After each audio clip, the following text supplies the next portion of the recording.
Hi friends, welcome to mom's kitchen. ఈరోజు చిన్న చేపల పులుసు ఎలా చేయాలో చూపించబోతున్నాను.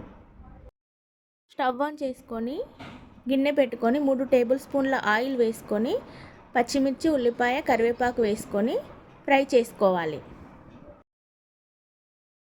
ఇప్పుడు ఇందులో 1 స్పూన్ అల్లం, అర స్పూన్ పసుపు వేసుకోవాలి.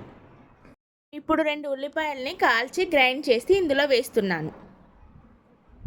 ఇలా ఉల్లిపాయ పేస్ట్ వేయడం వల్ల కూర రుచిగా ఉంటుంది. దీన్ని ఆయిల్ పైకి వచ్చేంత వరకు కలుపుకోవాలి. ఇది అడుగు అంటకుండా కొద్దిగా వాటర్ యాడ్ చేసుకున్నాను. ఇప్పుడు ఇందులో 2 స్పూన్ల కారం, 1 స్పూన్ ఉప్పు వేసుకొని కలుపుకోవాలి. ఇప్పుడు క్లీన్ చేసి పెట్టుకున్న చేపల్ని వేసుకొని మసాలా అంతా వాటికి పట్టేలా బాగా కలుపుకోవాలి.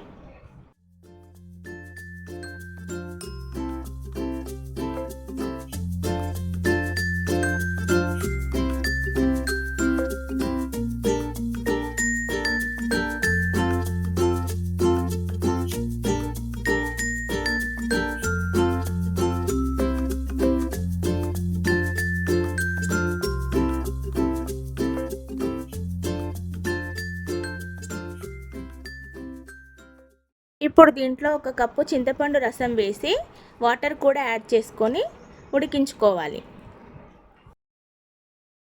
ఇప్పుడు ఇది దగ్గర పడింది కదా, 1/2 స్పూన్ జీలకర్ర మెంతుల పొడి, కొత్తిమీర వేసుకొని స్టవ్ ఆఫ్ చేయాలి. ఇది చాలా టేస్టీగా ఉంటుంది. ఒక్కసారి తప్పకుండా ట్రై చేయండి. Like, share and subscribe.